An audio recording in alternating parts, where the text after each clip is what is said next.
कर्मचारियों के लिए सुरक्षा जानकारी सेफ ई लर्निंग मॉड्यूल में आपका स्वागत है। Society for Cyberabad security council (SCSC) Hyderabad, Telangana में विभिन्न कॉरपोरेट कंपनियों में काम करने वाली महिला कर्मचारियों को सुरक्षा पर शिक्षित करने के लिए यह मॉड्यूल का सृजन किया है। इस सत्र का उद्देश्य यह सुनिश्चित करना है कि प्रत्येक महिला आत्मनिर्भर हो, कर्मचारियों को उपलब्ध सुरक्षा उपायों और संसाधनों के बारे में जानकारी रखें।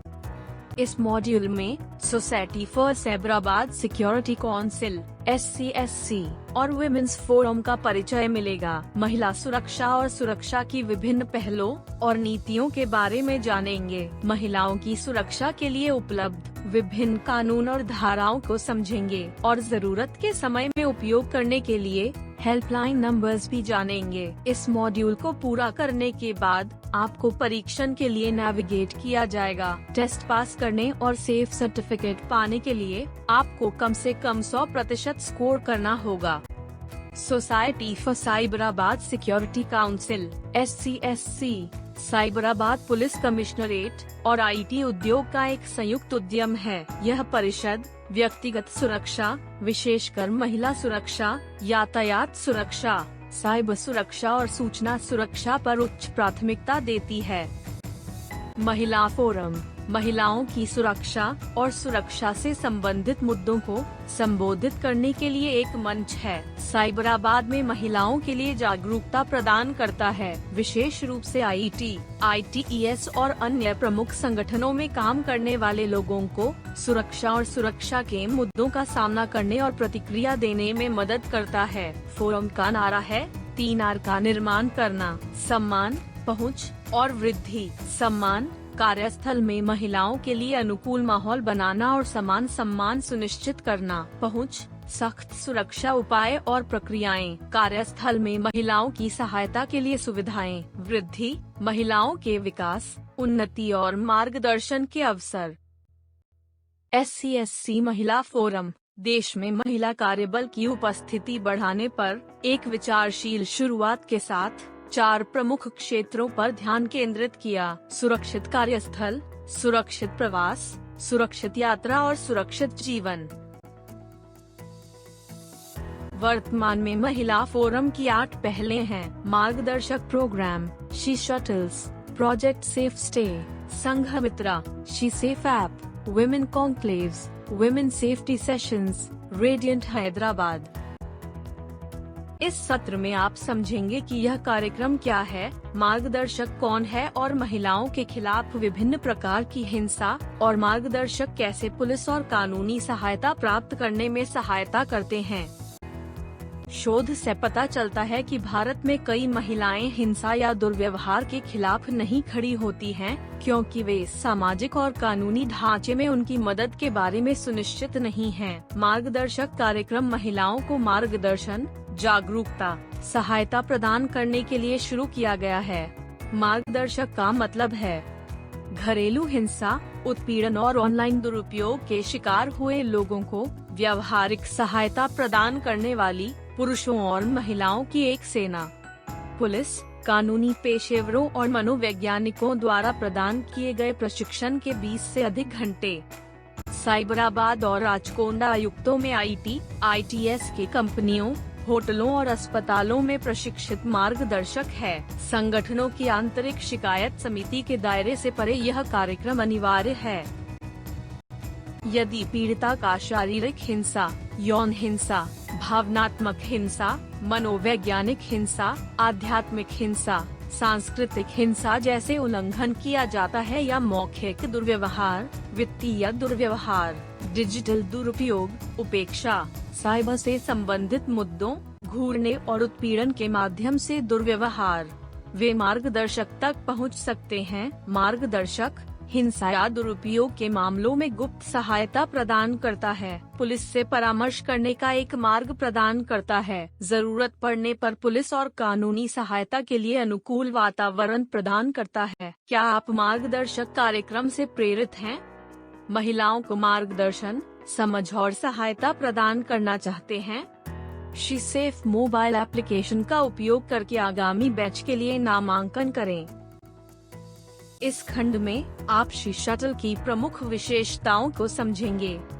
जिन विभिन्न मार्गों पर शी शटल बसें चलती हैं और रीच सेफ एप्लीकेशन के माध्यम से शी शटल सेवाओं के लिए पंजीकरण कैसे करें, ये भी जानेंगे।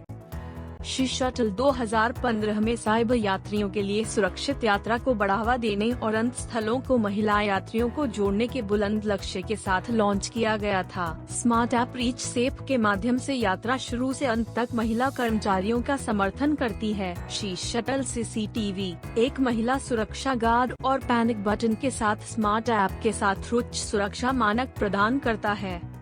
यह स्मार्ट ऐप आपको शटल सुविधाओं का कुशल उपयोग करने की अनुमति देता है। GPS द्वारा अग्रिम में शटल आगमन का पता लगाया जा सकता है और काम को तदनुसार पूरा किया जा सकता है। यह न केवल समय बचाता है बल्कि प्रतीक्षा की परेशानी और असुरक्षा को भी समाप्त करता है। वर्तमान में साइबराबाद में 6 शटल मार्ग चल रहे हैं। एक दिन में 45,000 से अधिक यात्री शटल सेवाओं का उपयोग करते हैं। इस अनुभाग में आप समझेंगे कि प्रोजेक्ट सेफ स्टे क्या है और प्रत्येक हॉस्टल या पेइंग गेस्ट आवास में 10 आवश्यक आदेश क्या है। हॉस्टल में रहने वाली महिलाओं के लिए बेहतर सुरक्षा स्थितियों की सुविधा के लिए हॉस्टल मालिकों, सहयोगियों, विभिन्न एजेंसियों और साइबराबाद पुलिस की भागीदारी के साथ सुरक्षित आवास शुरू किया गया है। महिला छात्रावासों का निरीक्षण स्वैच्छिक संगठनों द्वारा किया जाता है। उन निरीक्षणों के दौरान 10 आपातकालीन अध्यादेश और उनका अनुपालन किस तरह किया जा रहा है, इसका विश्लेषण SCSC और साइबराबाद पुलिस की वेबसाइटों पर सभी के लिए उपलब्ध होगा। छात्रावास मालिकों और सहयोगियों से सीधे विचार एकत्र करके सुरक्षा उपायों की समीक्षा की जाती है। कृपया 10 आपातकालीन अध्यादेशों को समझने के लिए 1 मिनट लें। 1. आने वाले और बाहर निकलने वाले मार्गों पर पहुंच नियंत्रण होना चाहिए। 2. रिटेनिंग वॉल बिल्कुल 5 फीट या उससे अधिक ऊंची होनी चाहिए। 3. एक गार्ड होना अनिवार्य है जिसके पास केवल उन क्षेत्रों तक पहुंच होनी चाहिए जो हर कोई उपयोग कर सकता है। 4. प्रवेश और निकास मार्गों पर एक CCTV कैमरा होना चाहिए जो अंधेरे में काम कर सके। 5. आगंतुक बुक और पहचान सत्यापन विवरण बनाए रखा जाना चाहिए। 6. निवासियों और कर्मचारियों की पहचान का प्रमाण अनिवार्य है। 7. अग्निशामक यंत्र काम करने की स्थिति में उपलब्ध होना चाहिए। 8. प्राथमिक चिकित्सा किट, नोटिस बोर्ड और सलाह शिकायत बॉक्स होना चाहिए। 9. निवासियों के पास लॉकर की सुविधा होनी चाहिए। 10. इसके अलावा कोविड के खिलाफ एहतियाती उपायों का कड़ाई से पालन किया जाना चाहिए। संघमित्रा, यह खंड आपको संघमित्रा कार्यक्रम की व्याख्या करता है।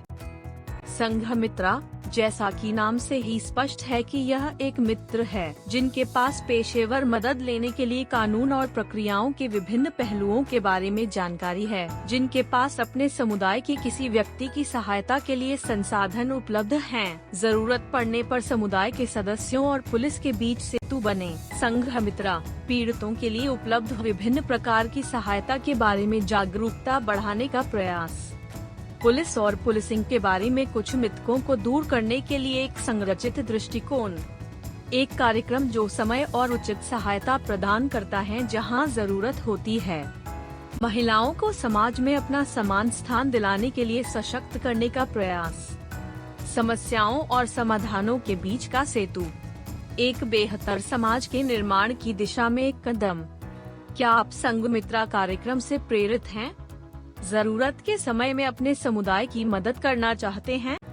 शी सेफ मोबाइल एप्लीकेशन का उपयोग करके आगामी बैच के लिए नामांकन करें।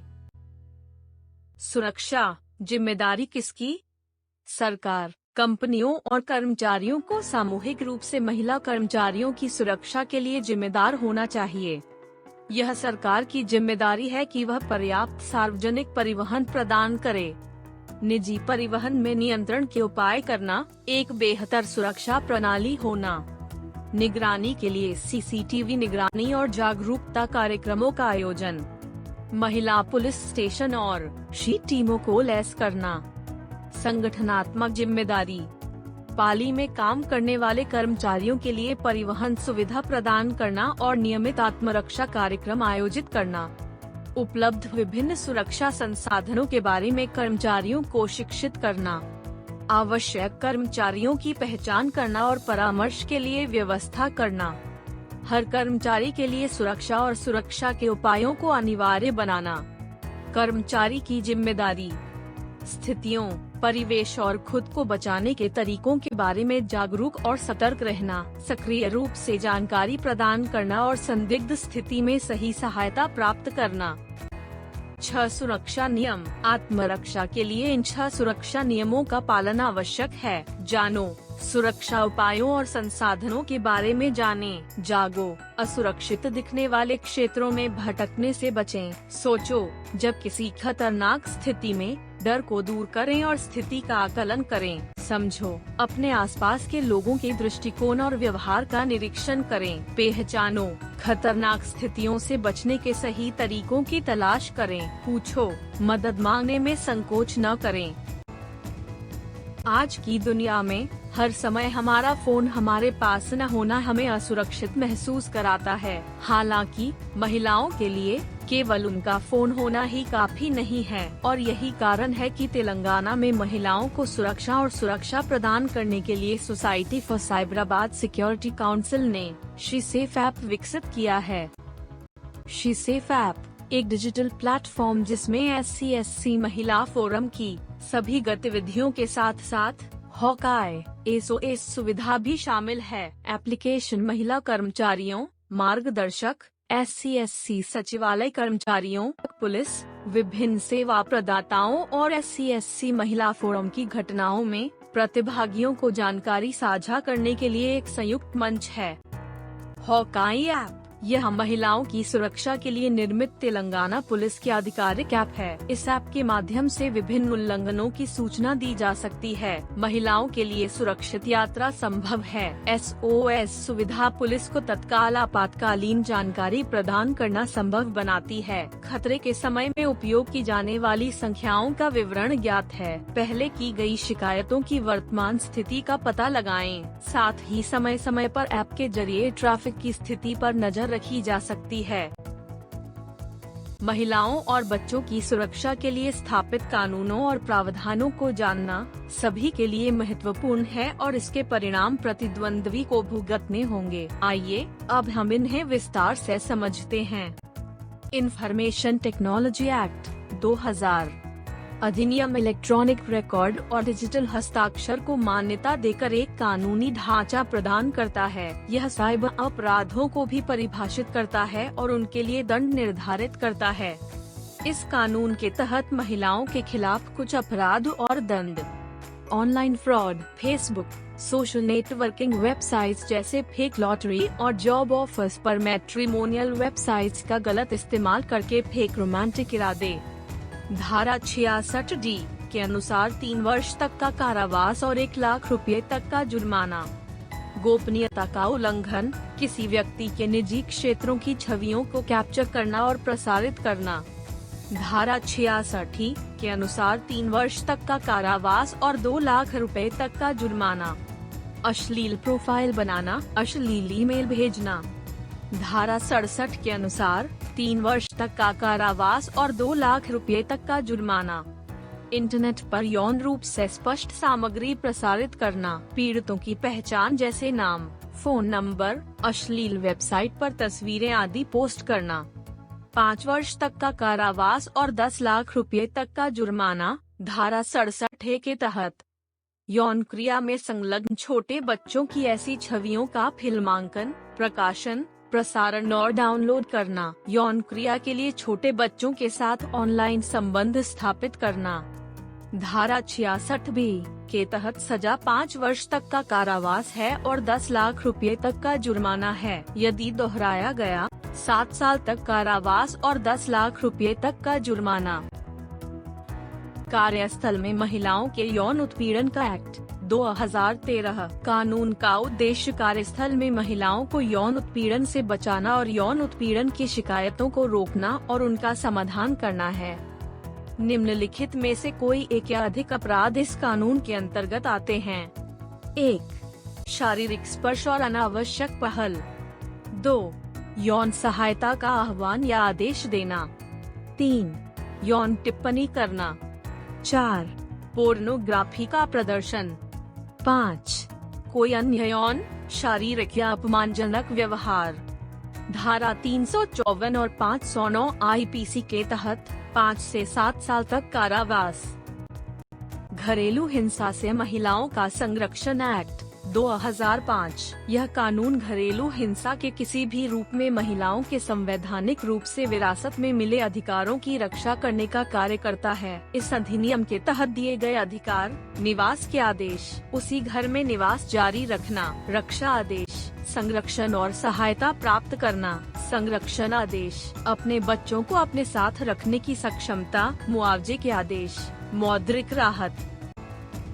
विवाह से संबंधित अपराध: दहेज निषेध अधिनियम 1961। दहेज देना या लेना दोनों दंडनीय है। 5 साल की कैद और 15,000 रुपए का जुर्माना या दहेज, जो भी अधिक हो, प्रत्यक्ष और अप्रत्यक्ष रूप से विवाह से पहले या बाद में दहेज की मांग करना दंडनीय है। 6 महीने से 2 साल तक की कैद और 10,000 रुपए का जुर्माना अगर किसी महिला का पति या पति का रिश्तेदार क्रूर व्यवहार करता है। धारा 498 IPC के तहत 3 साल तक की कैद या जुर्माना अथवा दोनों, जहां किसी महिला की मृत्यु किसी भी जले या शारीरिक चोट के कारण होती है या उसकी शादी के 7 साल के भीतर सामान्य परिस्थितियों से अन्यथा होती है और यह दिखाया जाता है कि उसकी मृत्यु से कुछ ही समय पहले उसके पति या उसके किसी रिश्तेदार द्वारा उस पर क्रूरता या प्रताड़ना दर्ज की गई थी। ऐसी मृत्यु को दहेज मृत्यु कहा जाएगा। धारा 304 IPC के तहत 7 साल की कैद, लेकिन इसे आजीवन कारावास तक बढ़ाया जा सकता है। महिलाओं के यौन उत्पीड़न से संबंधित कानून: एक महिला की नैतिकता का अनादर करने के इरादे से एक आपराधिक कृत्य या अवांछित शारीरिक संपर्क। धारा 354 के तहत 5 से 7 साल की कैद और जुर्माना। यौन उत्पीड़न: 1. शारीरिक स्पर्श और अनावश्यक पहल। 2. यौन सहायता का आह्वान या आदेश देना। 3. अश्लील चित्र दिखाना। 4.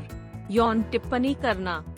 धारा 354 के तहत 3 साल तक की कैद या जुर्माना या दोनों। उत्पीड़न: किसी भी महिला को जबरन नग्न करने के इरादे से उसके साथ जबरदस्ती या मारपीट। धारा 354B के तहत 3 से 7 साल की कैद और जुर्माना। एकांत में महिलाओं को तांग झांक करना या फिल्म बनाना अपराध माना जाता है। धारा 354C के तहत 1 से 3 साल की कैद और जुर्माना। अगर दोहराया गया तो 3 से 7 साल की कैद। एक व्यक्तिगत संबंध के लिए महिला के स्पष्ट विरोध और उदासीनता के बावजूद इंटरनेट, ईमेल और सोशल मीडिया पर नजर रखना और निगरानी करना। धारा 354D के तहत 3 साल तक की कैद और जुर्माना। अगर दोहराया गया तो 5 साल तक की कैद और जुर्माना। महिलाओं के यौन उत्पीड़न से संबंधित अन्य कानून: शादी करने या शारीरिक संबंध बनाने के लिए जबरन मनाने के इरादे से महिला का अपहरण। धारा 366 के तहत 10 साल तक की कैद या जुर्माना या दोनों।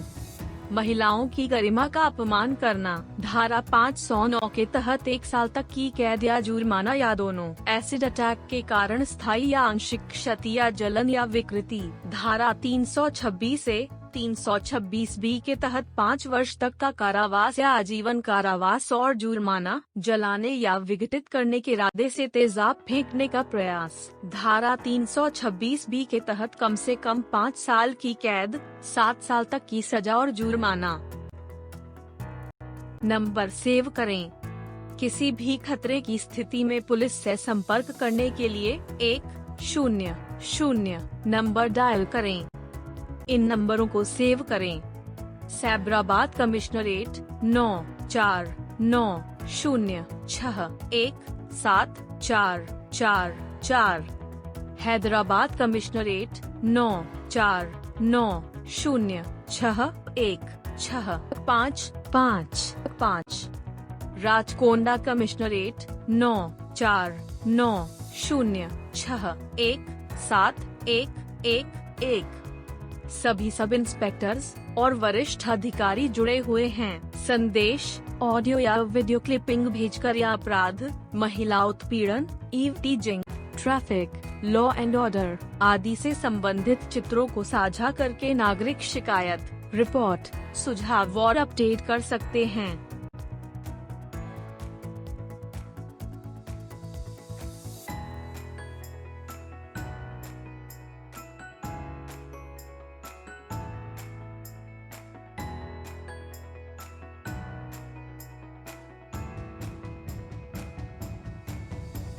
कृपया अधिक जानकारी के लिए नीचे दिए गए लिंक का उपयोग करें।